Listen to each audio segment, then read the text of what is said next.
Hola, bienvenidos, ¿cómo están? El día de hoy les damos la bienvenida a la segunda edición de nuestro podcast. Nos encontramos con estudiantes de Derecho de la Universidad Santo Tomás, la materia analítica con el profesor César Hutchinson. Las integrantes de nuestro grupo son Mariana Valderrama, Laura Rodríguez, Karen Vargas, Valentina Medina, Estrella Archila y mi persona, quien les habla, Paula Vargas. A continuación vamos a empezar haciendo unas reflexiones sobre el libro de la ética a Nicómaco. Bueno, yo les voy a hablar del primer libro, voy a avanzar en dos cosas, lo que él dice que todo lo que hacemos tenemos un objetivo y que el fin más alto de nosotros es la felicidad. Cuando él dice que todo lo tenemos con un objetivo, en relación con el derecho, lo podemos, el Estado, lo ponemos en que el objetivo del Estado es también perseguir el bien común de todos. Por ejemplo, son las leyes que no están creadas para al azar, sino para proteger y realizar la vida de la comunidad. Y como segundo, que es el fin más alto de la felicidad, el derecho pues busca el bienestar de todos. Para Aristóteles, la felicidad es el fin supremo del ser humano, y en el derecho público se traduce en que las normas o instituciones deben estar orientadas a garantizar que las personas puedan vivir el bien. Bueno, sobre ese libro vamos a dejar entonces o hacer la siguiente reflexión para complementar lo que nos dices tú y para asignar un desafío que va a servir como hilo conductor a este capítulo de podcast. Tú te vas a preguntar si la felicidad puede ser considerada como un derecho fundamental y cuáles son las posibilidades entonces que tendríamos para solicitar a una autoridad judicial por vía de una acción de tutela, por ejemplo, que garantice el derecho a la felicidad. Nos vas a explicar en un caso si eso podría ser posible. ¿Con qué fuentes jurídicas del derecho internacional público, del derecho comparado o del derecho local podríamos nosotros colocar en la argumentación jurídica de una tutela la pretensión de que un juez nos garantice el derecho a la felicidad y eso cómo debería materializarse en órdenes de protección concretas y efectivas? Entonces vas a trabajar ese caso, vas a realizar esa búsqueda para que nosotros podamos pensar la acción feliz. Bien, entonces vamos a continuar con las categorías principales del libro segundo de la ética nicomaquea de Aristóteles. Adelante, Lucía. Él nos habla de cómo se adquieren las virtudes. Nos dice que nadie nace siendo virtuoso, la virtud se adquiere y se aprende con la práctica, igual que como se aprende un deporte o un arte. Un ejemplo sería que no se es valiente de nacimiento, esto se va aprendiendo practicando actos de valentía. También nos explica que la virtud la podemos convertir en un hábito. La virtud no es momentánea, ni es una emoción, ni una capacidad, es un hábito que se va adquiriendo. Entonces, un ejemplo también sería que si haces cosas justas, te vuelves justo, o si haces cosas injustas, te vuelves injusto. También estaría el justo medio, que esta es la idea central del libro, porque la virtud es tener punto medio entre dos extremos viciosos. Entonces, siempre debe haber un punto medio, un equilibrio. Un ejemplo sería la valentía, que es un medio entre la cobardía y la temeridad. La generosidad, que es el medio entre la avaricia y el derroche. Y también está el placer y el dolor, que para Aristóteles ser virtuoso se nota en cómo manejamos el placer y el dolor, porque la persona justa disfruta de hacer el bien y siente rechazo al hacer el mal. Bien, para completar eso que tú nos estás diciendo, entonces recordemos que Aristóteles se plantea la pregunta por la acción humana en el libro primero, y va a decir que esa acción debe llegar a la eudemonía o a la felicidad. Pero también Aristóteles va a plantear que hay una relación entre la ética y la política, entendiendo que las acciones humanas se pueden dar tanto en el terreno individual como en el terreno social. Cuando yo me relaciono con el otro, construyo sociedad, construyo comunidad. Y en ese relacionamiento con el otro es donde aparece la pregunta por la justicia de mis acciones con el otro o la injusticia de mis acciones para con el otro. Allí también aparece la idea de que la ley puede entonces servir como un criterio para juzgar y evaluar si mi acción es virtuosa o es viciosa. Esto lo podríamos entender con el derecho contemporáneo y con la ley como el correlato del juzgamiento de nuestra acción en si esta es lícita o ilícita, permitida o prohibida. Si beneficia al individuo, beneficia a la comunidad y viceversa. Eso es lo que Aristóteles va a plantear en estos dos primeros libros. Tú también manifiestas en tu intervención que el hábito, es decir, la repetición continua de las acciones libres, razonadas, informadas, es lo que forma al ser virtuoso. Quiere ello decir que no nacemos buenos ni nacemos malos. Y esto tiene relevancia para comprender las teorías políticas que justifican el Estado y el papel del individuo en el Estado. Eso significaría que nosotros no nacemos siendo ciudadanos, sino que tenemos que educarnos y formarnos para la ciudadanía. Esto es, para el ejercicio de derechos políticos y derechos civiles.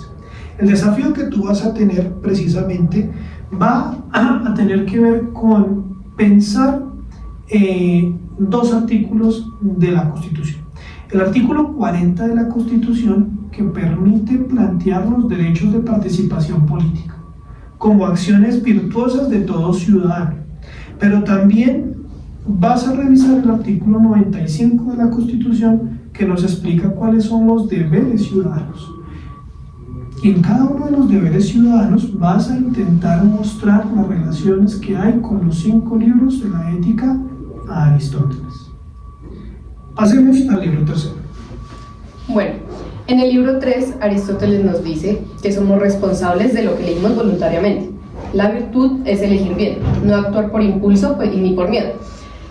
Dos virtudes claves son la valentía, que es controlar el miedo, y la templanza, que es controlar el deseo. Actuar con razón y práctica hace que nuestra vida sea más justa y equilibrada. También somos responsables de lo que decidimos libremente. La virtud pues nos lleva a elegir con bien y con conciencia. Y también lo relacioné pues el libro 3 con derecho público, y el libro 3 nos viene diciendo pues que lo de acción voluntaria y virtud. Y en derecho público pues se refleja la responsabilidad jurídica del ciudadano y del Estado. En teoría del Estado, en la necesidad de un poder orientado al bien común. Y pues en la Constitución como un marco que asegura que pues las decisiones colectivas se tomen con responsabilidad y racionalidad. Bien, tú tocas un tópico interesante de la discusión.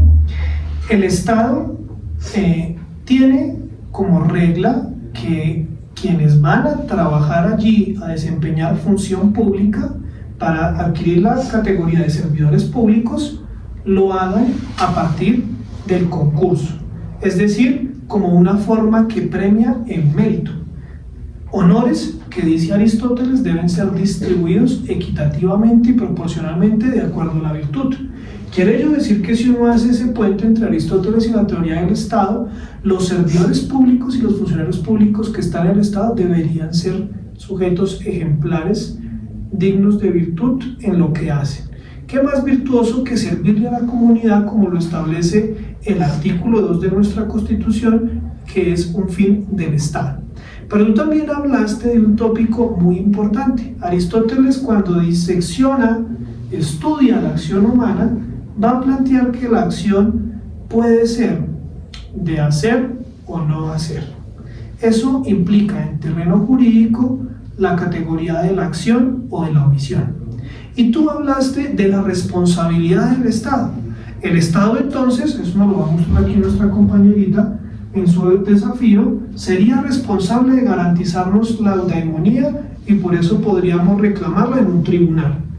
El Estado sería entonces responsable de formar y educar a los ciudadanos para que puedan ejercer derechos políticos y para que sean conscientes de sus deberes ciudadanos, porque solo así se consigue el equilibrio y la armonía entre el ciudadano y la polis.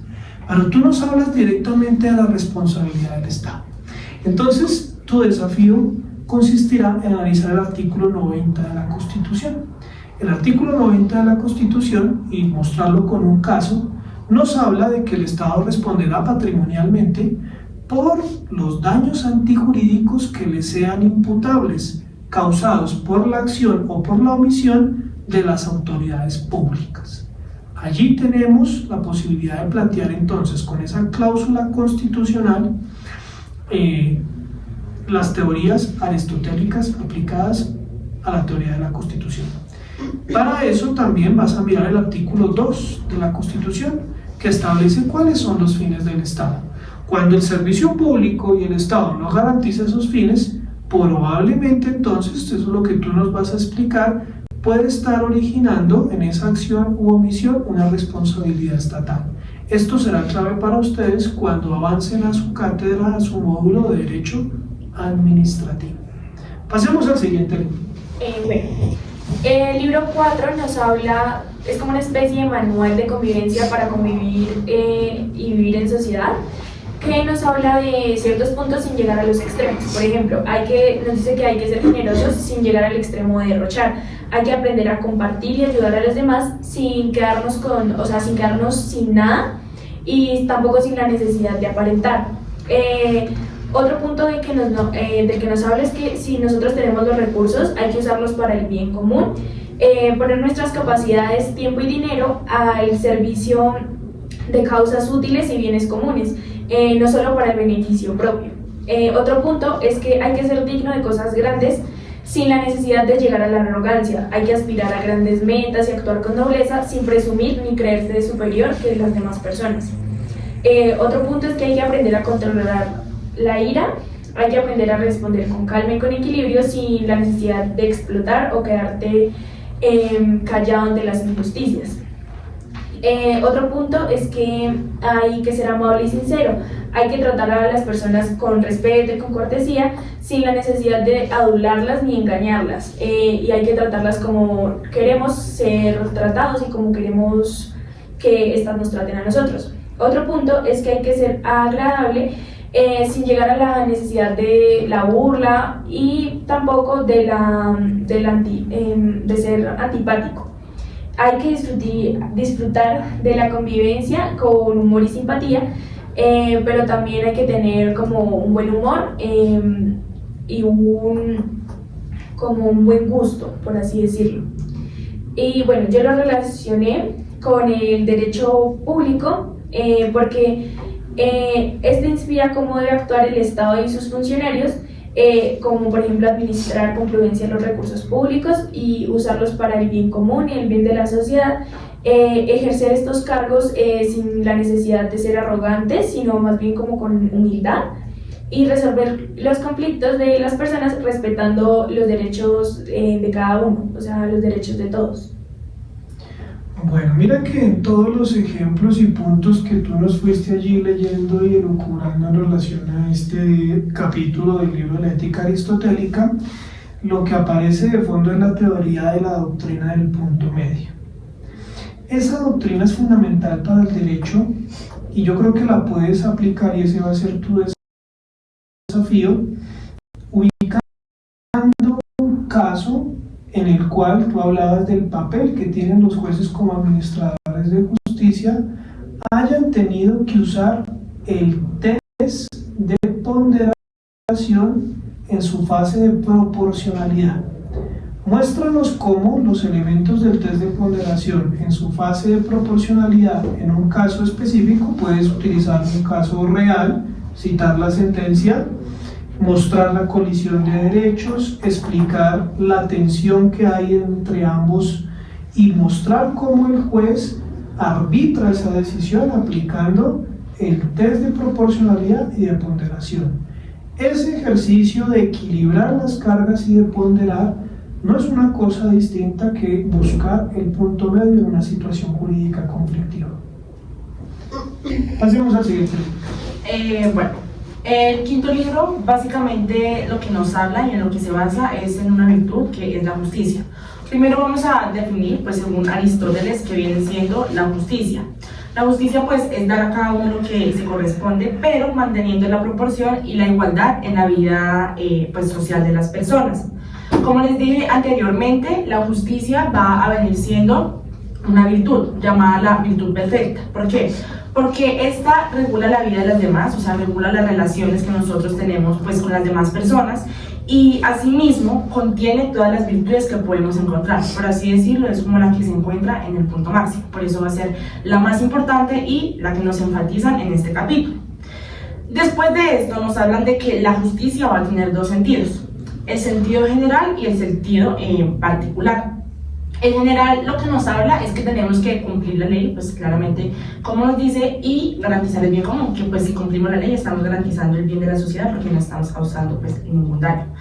Y después tenemos la particular, que es dar a cada uno lo que se merece o lo que le corresponde en el sentido de pronto de lo justo para cada persona, ya que sabemos que todas las personas no son iguales. Entonces lo que plantea este punto de vista es que a cada persona se le va a dar lo que se merece, teniendo en cuenta, digamos, su condición, cómo vive, bueno, múltiples factores. Eso en cuanto a los sentidos. Y si lo vamos a relacionar pues con el derecho público, de esto que hablé, podemos decir que, bueno, la justicia general, que era lo que pues estaba exponiendo ahorita, la relacionamos con el derecho público. ¿Por qué? Porque en el derecho público, ¿qué se hace? Allí se regula la organización del Estado y la relación que tienen pues la sociedad con los ciudadanos, que es lo que decíamos, que hay que obedecer a la ley. ¿Para qué? Para buscar pues el bien común, o sea, las personas. Y en cuanto a la justicia en el sentido Particular. creo que sí. Bueno, la relaciono con el Estado. ¿Por qué? Porque el Estado también se encarga de ¿qué? De repartir cargos, recursos y honores. Creo que me hizo falta... perdón. Aquí lo estoy relacionando con la justicia distributiva, ¿sí? ¿Por qué? Porque la justicia distributiva, que nos dice, reparte bienes y honores según el mérito que tenga, lo que hace el Estado también pues con las personas que habitan en nuestro país. Y bueno, yo quería extenderme porque Aristóteles distinguió la justicia natural y la justicia legal. Bueno, la justicia legal es la que establece que por convención o acuerdos de comunidad no proviene de la naturaleza, sino de leyes humanas. Bueno, ¿qué digo de la legal? Según el derecho público, en base es como la orden estatal de normas legales que organizan el poder y la administración. Ejemplo, las leyes de impuestos y la contratación estatal. Ahora hablemos de la justicia natural. La justicia natural no depende de leyes escritas ni de acuerdos, sino que es válida por sí misma. Es de carácter universal porque está fundada por la naturaleza humana. En derecho público lo podemos relacionar porque inspira principios de dignidad humana, igualdad, el bien común, y que nos orienta al ejercicio del poder público más allá de meramente legal. También quiero hablar de la equidad, que Aristóteles define que la equidad es como una forma superior de justicia, que corrige la rigidez de la ley cuando su aplicación literal producirá un resultado injusto. Bien, ustedes han dicho varias cosas interesantes para plantear esas relaciones con el terreno del derecho público. ¿Qué desafíos van a tener que resolver ustedes para puntualizar este libro quinto con la teoría del Estado y la Constitución y con los campos del derecho público?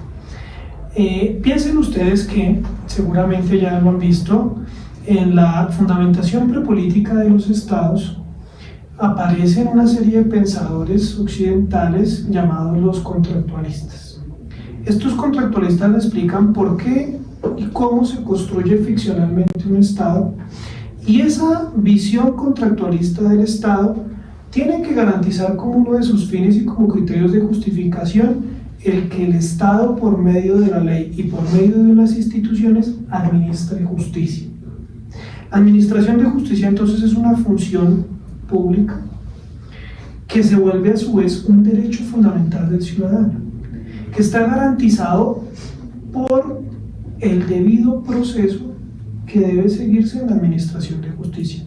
Por eso ustedes, el primer desafío que van a tener consistirá en hacer la aplicación de ese contenido y la explicación muy puntual y clara del artículo 29 de nuestra Constitución, explicando todas y cada una de las fases del debido proceso. Ese debido proceso nosotros lo podemos entender como una serie de acciones racionales orientadas a fines.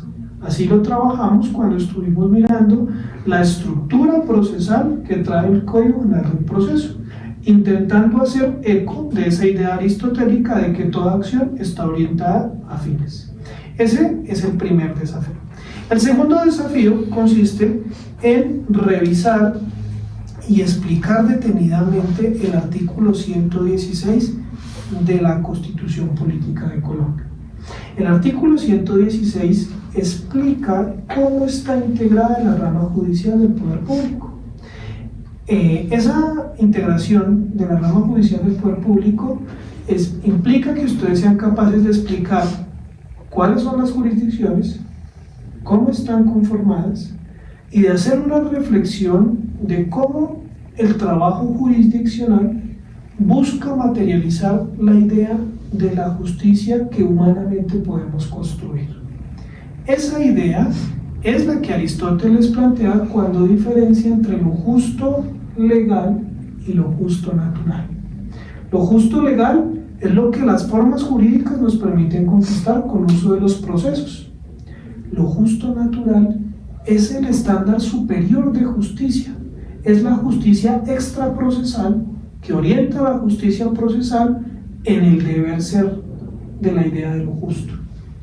Allí tenemos desde luego concepciones enfrentadas por las posibilidades de la justicia, pero una es complementaria de la otra. Si no reflexionamos en la justicia ideal, no podemos saber cómo tenemos que ir ajustando la justicia real.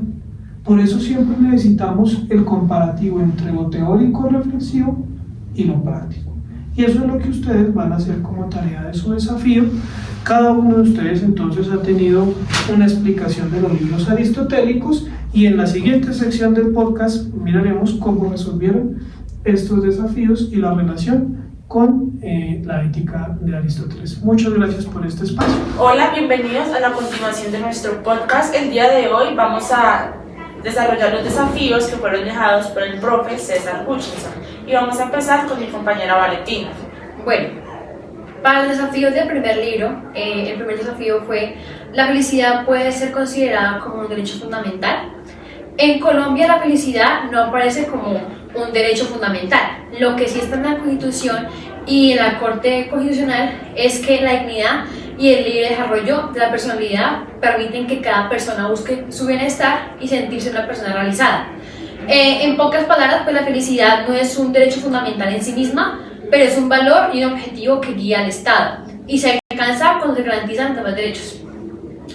Para el segundo desafío, que es ¿cuáles son las posibilidades para solicitar una autoridad judicial por vía de una acción de tutela que garantice el derecho a la felicidad?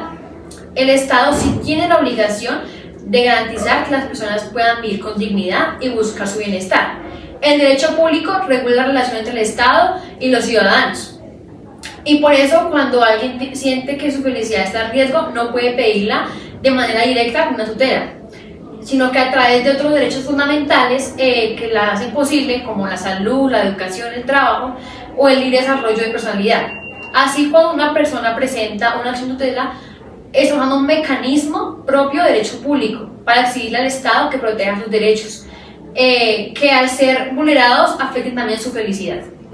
El desafío que me correspondió a mí fue relacionar el artículo 40 y el artículo 95 con la ética del nicómano. Bueno, en este artículo se establece que todos los ciudadanos tienen derecho a participar en las decisiones políticas. Y esto significa que se puede votar, se puede ser elegido por un cargo público, formar parte de un partido político y vigilar y controlar a las autoridades. La relación que tiene con Aristóteles en la ética de Nicómaco es que Aristóteles enseña que la virtud no nace de la nada, sino que se forma con hábitos, no es momentánea. Participar en política entonces sería un acto virtuoso, no solamente se trata de buscar beneficios personales, sino de pensar en el bien común de la sociedad. Para Aristóteles, la virtud más alta en relación con las demás es la justicia, porque siempre mira hacia los otros.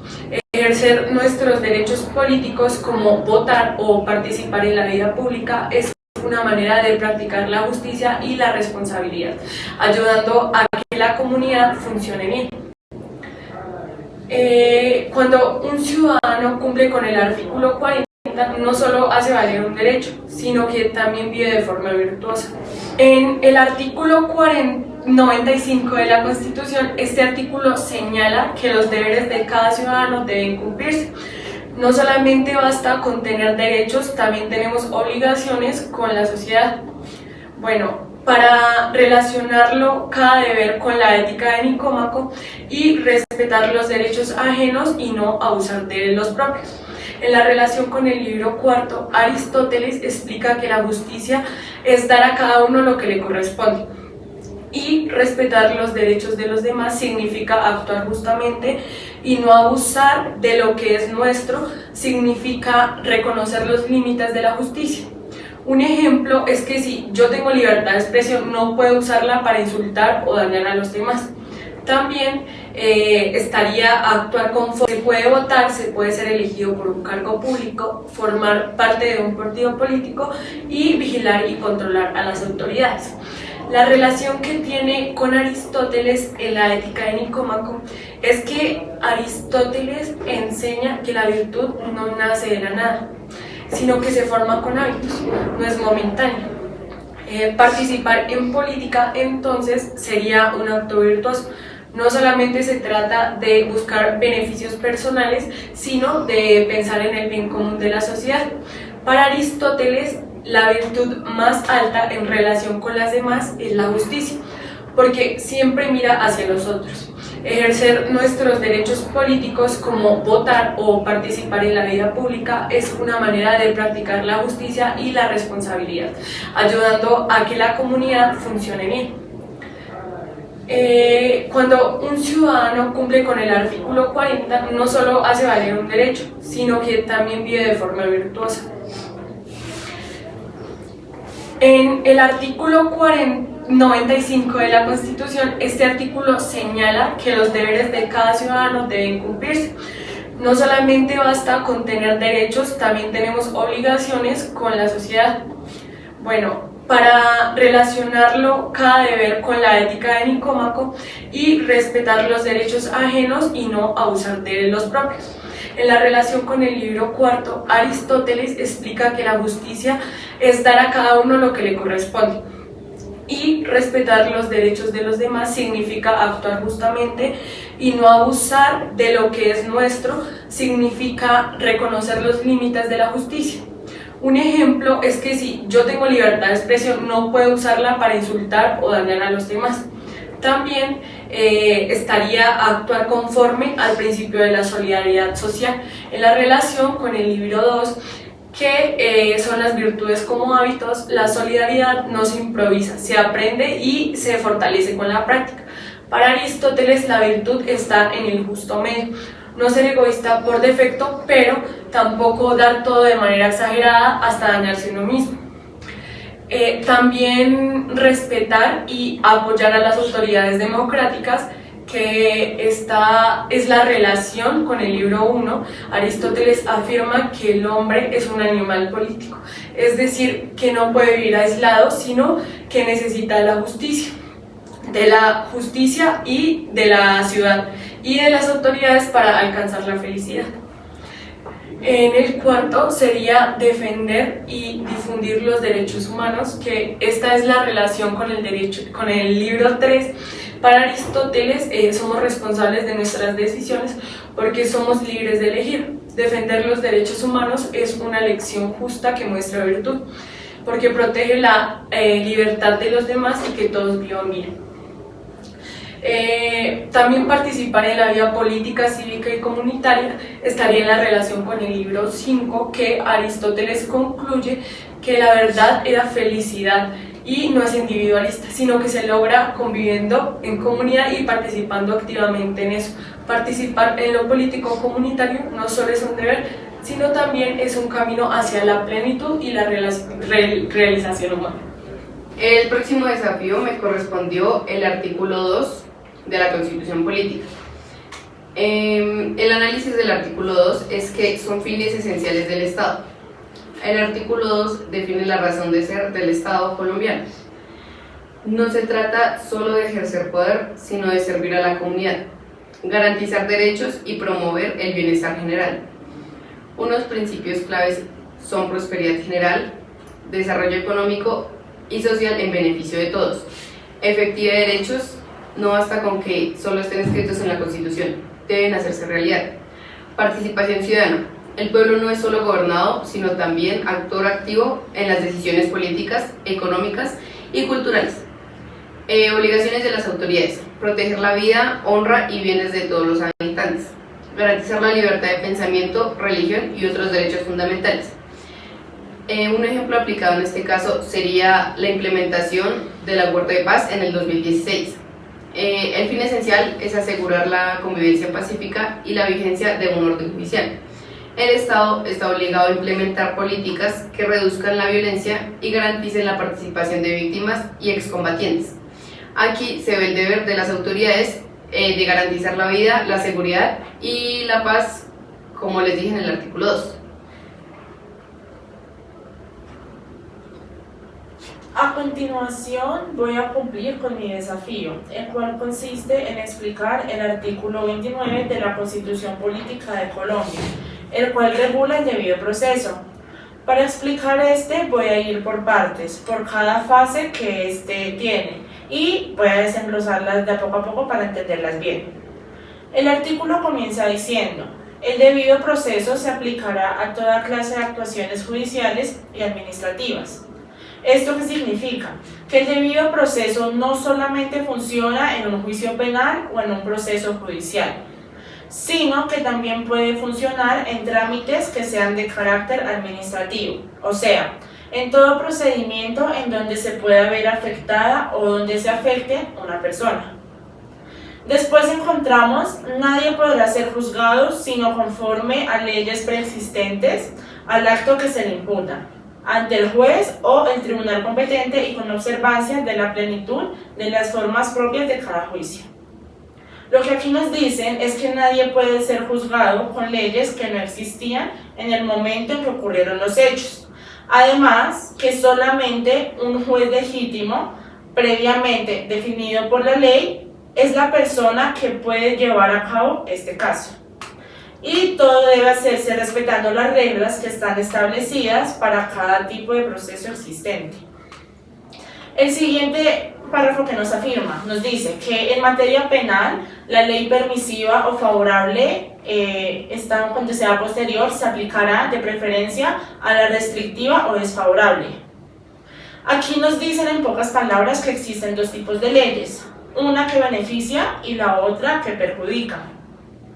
Pero siempre tiene que aplicarse la que sea más favorable, pues, para la persona. Incluso si la ley tiende a aparecer después del hecho, debe ser aplicada. Seguimos con: toda persona se presume inocente mientras no se le haya declarado judicialmente culpable. ¿Qué establece esto? Lo que llamamos la presunción de inocencia. O sea que nadie puede ser tratado como culpable hasta que un juez lo diga o lo afirme en una sentencia que sea de carácter definitivo. El artículo continúa diciendo que quien sea indicado tiene derecho a la defensa y a la asistencia de un abogado escogido por él o de oficio durante la investigación y el juzgamiento, a un debido proceso público sin dilaciones injustificadas, a presentar pruebas y a convertir las que se lleguen en su contra, a impugnar la sentencia condenatoria y a no ser juzgado dos veces por una misma cosa. Aquí lo que se concentra son los derechos de la persona, que es precisamente investigada o que es acusada, que puede tener un abogado de su confianza o, si no lo tiene, va a tener uno que es designado previamente por el Estado. También tiene derecho a que el proceso sea público y que no se prolongue de manera innecesaria. Puede aportar pruebas y discutir las que sean presentadas en su contra. También puede apelar la sentencia si no está de acuerdo y no puede ser juzgado 2 veces por una misma cosa. Finalmente, el artículo concluye diciendo que es nula, de pleno derecho, la prueba obtenida con violación al debido proceso. Esto quiere decir que toda prueba que sea conseguida de una forma ilegal o de una forma donde se estén violando las garantías que mencionamos anteriormente, esta prueba no va a tener validez y tampoco va a poder usarse en contra de la persona que está siendo acusada. Como una conclusión, tenemos que el artículo 29 de la Constitución Política Colombiana asegura que todo proceso que se realice en Colombia tiene que ser justo, tiene que tener unas reglas claras y específicas, garantizando de tal forma los derechos de defensa, de igualdad y de respeto hacia la dignidad humana. Bueno, ahora les vamos a explicar el artículo 116 de la Constitución. Aquí se explica cómo está integrada la rama judicial del Poder Público. Se incluye la Corte Constitucional, la Corte Suprema de Justicia, el Consejo de Estado, el Consejo Superior de la Judicatura, la Fiscalía General de la Nación, los jueces y tribunales, e incluso, de manera excepcional, autoridades como el Congreso o árbitros en determinadas funciones. Con esto aparece una tarea muy importante, que es cómo comprender cuáles son las jurisdicciones, pero en esas están la ordinaria, la contenciosa administrativa, la constitucional, la disciplinaria, la penal militar, entre otras, y cada una cumple un rol importante en la materialización de la justicia. Pero bueno, aquí es donde entra nuevamente Aristóteles. Él nos habla de lo justo legal y lo justo natural. Lo justo legal es lo que alcanzamos a través de normas y procesos. Lo justo natural es la idea que existe más allá del procedimiento, como una idea que se orienta y se corrige. Bueno, en pocas palabras podemos decir que el debido proceso nos asegura el camino para alcanzar justicia, esté diseñado o no. Bueno, la rama judicial es el conjunto de instituciones que hace efectivo nuestro camino. Y la filosofía aristotélica nos recuerda que la justicia real siempre debe compararse con la justicia ideal para poder mejorarla. Bueno, en este desafío reflexionamos sobre lo teórico y lo práctico. No basta con conocer la norma o el proceso, pero también debemos preguntarnos si esos mecanismos logran una justicia en la vida real. Bueno, otro desafío que teníamos era ubicar un caso en el que los jueces hayan usado el test de ponderación en la fase de proporcionalidad. Había que encontrar un caso real y citar la sentencia. La sentencia que encontré fue la sentencia C-838 del año 2013. Esta sentencia fue expedida por la Corte el 20 de noviembre del año 2013. El magistrado ponente fue Luis Ernesto Vargas Silva y los argumentos del accionante fueron, en primer lugar, que se impugna que haya trato diferenciado posiblemente en relación con desigualdad ante la ley o el principio de igualdad. Y segundo, que el trato diferenciado carece de proporcionalidad en sentido estricto. La Corte decidió que, declaró inconstitucional el inciso 6 del artículo 358 del Código de Procedimiento Civil, en lo que respecta al trato diferenciado, este lo consideró incompatible con los principios constitucionales, especialmente de igualdad, consagrado en el artículo 13 de la Constitución, ya que no pasaba el test de ponderación en la fase de proporcionalidad. Y el inciso 6 del artículo 358 del Código General del Proceso hace alusión a la reforma de la demanda de revisión, estableciendo como presupuesto la no procedencia de la misma en ningún caso. En cualquier caso no es posible reformar una demanda una vez haya sido presentada ante una corte o ante un tribunal. Y el artículo 13 nos habla de que todas las personas nacen libres e iguales ante la ley y recibirán la misma protección y trato de las autoridades y gozarán de los mismos derechos y libertades sin ninguna discriminación por razones de sexo, raza o etcétera, pues también pues por lengua, religión o así, o sea, por ningún motivo. Y el Estado promoverá las condiciones para que la igualdad sea real y efectiva y adoptará también medidas en favor de grupos discriminados o pues marginados. El Estado protegerá especialmente a aquellas personas que por su condición económica, física o mental se encuentren en circunstancias de debilidad. Manifiesta y sancionará los abusos o maltratos contra ellos pues que se cometan.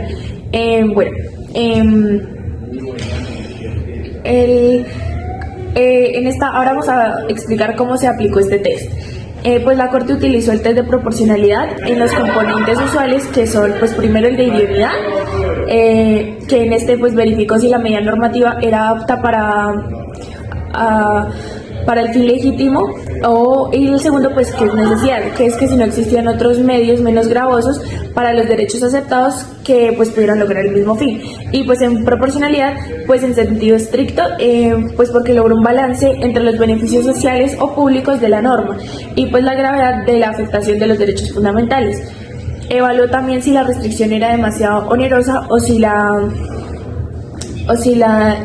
los derechos eran pues desproporcional frente pues al fin que se estaba persiguiendo. Ahora pues vamos a explicar qué es el test de ponderación. Este es la prueba de la báscula. En Colombia pues es un método que le sirve a la Corte para la resolución de los conflictos entre principios o derechos fundamentales, es decir, pues entre la libertad de expresar opiniones y pues el honor, y pues entre otros. Determina también el peso y la aplicabilidad de cada uno de ellos y pues en un caso concreto establece pues cuál debe prevalecer por la vida, y hacer como una prueba de idoneidad, de necesidad y proporcionalidad estricta en virtud de las características estrictas pues del caso del que se esté tratando, es decir, del caso en concreto.